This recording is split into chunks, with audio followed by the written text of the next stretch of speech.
Ano na nangyari? Anong balita? Ay, ano na nangyari? Meron na ba kayong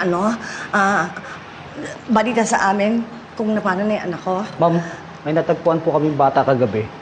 Nakatulad ng description ng anak po ninyo. Ito po ay dun sa area na kung saan ninyo po siyang nakita. Nakasuot po ba ng checkered na polo at maong pants sa mga? Oo, yun ang suot niya. Yun ang suot niya, Tonton. O, nasan na yung anak ko? Bakit hindi niyo pa tinuloy dito, di ba? Naku, kawawa naman. Bakit hindi pa kumakain yung dad?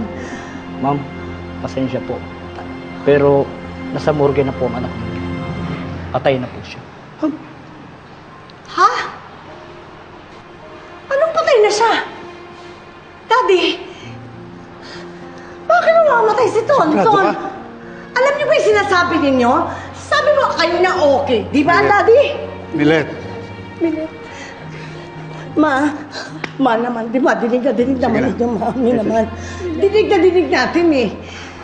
Bakit ganun, Dad? Hindi naman tayo papayag na pumunta tayo doon. Tignan natin kung si Toton ba talaga yung pinag-uusapan natin, di ba? Hindi naman pwede yung gano'n. Gano'n lang. nagkamali siya.